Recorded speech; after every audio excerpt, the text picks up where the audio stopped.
All right, 8 o'clock. Let's take another live look outside. It is a gorgeous day. Look at that beautiful blue sky. That's a look at the city from our rooftop camera. Good morning, and thank you so much for joining us. I'm Shalima Maharaj, and we've got Weather Impact Team meteorologist Carly Cassidy here in the house. And so obviously it is about to heat up a little bit later on. Yeah, record heat. We're talking once more. Okay. I know, right? Every day we're having this conversation. Pretty much, yeah. March has been definitely a warm, a hot, a record heat month. This would be our 6th one. Wow. And I think we're going to get there. We got 80 degrees. The forecast is 80, the record 79. So I think we're going to get there. And then even for tomorrow, we continue one more day, but I think we'll come just below that record. But definitely still feeling the warmth. And there you go again. Blue skies, 52 degrees, southeast wind around 5 to 10. It's nice and mild to start things off this morning, even for most all the way across the state. In the high country, we got some 30s and 40s, so may still want that extra layer as you are headed out, but even there for this afternoon, a lot like yesterday, it's a beautiful day to get outside, wherever you are, wherever you're headed, outdoor plans today, great day for it. 50s, 60s in the high country, also sprinkled in some 70s. 80s for a good portion across the state, even close to 90 down to the southeast. So along with the high heat, we also have that high UV index. Have to be careful, headed outside, yes, enjoy it, but again, that burn time only about 30 minutes. So sunscreen, sunglasses, hat, the shade, all those good things as you go throughout today and also tomorrow. Keep this going for one more day. We do increase that high fire danger. That's because that cold front is headed this way. So we'll talk about those changes coming up in my full forecast in just a few minutes. Thanks, Carly. Well, across the country Saturday and right here in Colorado, crowds gathered to protest the Trump administration. It was the third round of No Kings protests since President Trump's second term. Sky 9 flew over protests in Loveland, Boulder, and Longmont. Here at home, the largest protest took place around the state capitol, stretching several city blocks. 9 News reporter Evan Krugel was there. On the steps of the state capitol, thousands gathered for a protest that's become routine. The same songs, the same signs,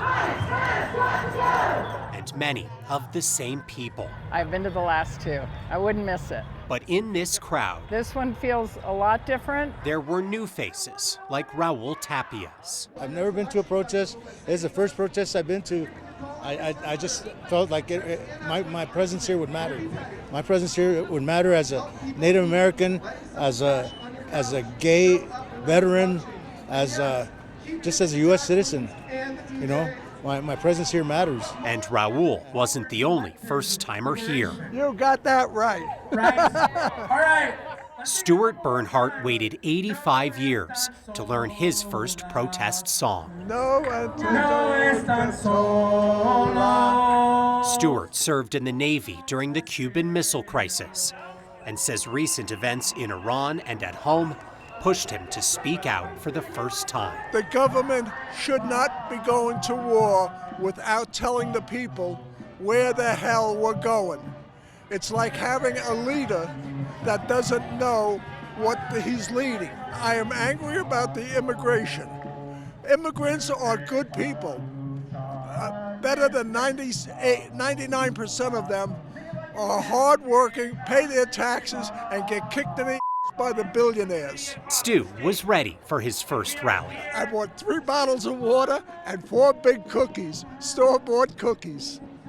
I mean, hey, you can't have anything better than that. What Raul brought was a message. You know, I'm all these, and I'm just an American, really. And while Stu didn't understand all of the songs he heard today, That's Spanish. Is that Spanish? Yes.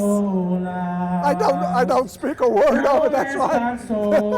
he didn't need to know the chants to know his presence mattered. It does my heart good. It makes me renew my faith in America. It makes me proud. Makes me proud. Denver police say one person is dead and a possible suspect has been detained following a shooting downtown. It happened yesterday evening at 17th Street in Glenarm around 6:45. A busy part of the downtown core near businesses, theaters, and hotels. And several blocks were taped off for the investigation. There is no information on the moments leading up to the shooting or if the people involved knew each other. Police say the victim died at the hospital. They say there's no indication the shooting had anything to do with the No Kings protests nearby. Greeley police say they shot and killed a man who ran toward officers with a knife. They say the man also attacked his brother before his run-in with police. Police say they got a call around 9:20 Saturday morning about a man running with a knife. They say when they found him, the 20-year-old charged at officers with a weapon. He was shot by officers and later died in the hospital. One officer also suffered minor injuries. Before all of that, police say they discovered the suspect allegedly stabbed his 22-year-old brother at their grandparents' home. His brother died in the hospital. An investigation is ongoing. A Brighton teen who pleaded guilty in connection to a fatal crash in Thornton was sentenced on Friday.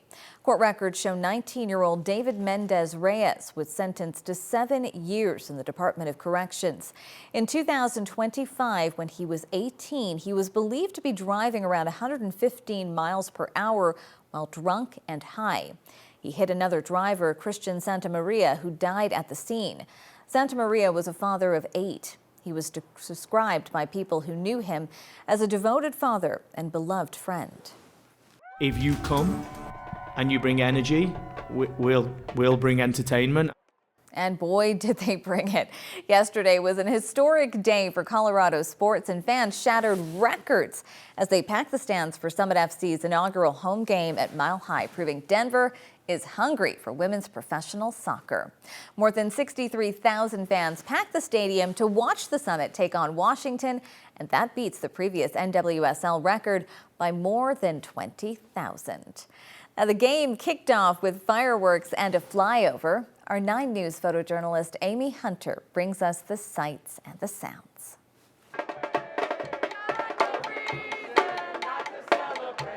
Today is the home opener for the Denver Summit FC women's soccer team, their first year in the NWSL. Yeah, I'm really excited. I'm really excited. I think it's cool to see that there's such a big community like here to watch the game. It says the girls could do anything because girls are strong. Our daughter is a pretty serious soccer player, and it's great to get her out here to see, her female role models. This is a big moment in women's sports, and just super psyched to be here. I was 12 in 1999 when the women's U.S. national team won the World Cup on home soil, and that just sparked my passion for women's soccer. That's really exciting, and it's exciting that so many people are here too. I feel like that. 60,000, that's a lot. Empower at Mile High is one of the most iconic stadiums in all of Colorado, and so for us to bring such a huge fan base to fill this stadium, it's just awesome. I kind of knew it had to come to Empower Field because I had a feeling that it was going to be a lot bigger than people anticipated. I was excited. I thought it was the right place to be. We're so excited. We have a few favorites, and we went to the jersey unveiling like a few weeks ago, and we're very excited to see our girls play. I'm excited to see Lindsay Heaves. Yeah, same. I agreed. If you watch one game, you'll definitely fall in love. Yeah. Yeah, the skill level that they show is unbelievable. The games are fun, the energy's fun. It's just a really good experience. I've always wanted a team in my home state, and here we are. Today is such an epic day. Well, the game ended in a tie, 0-0.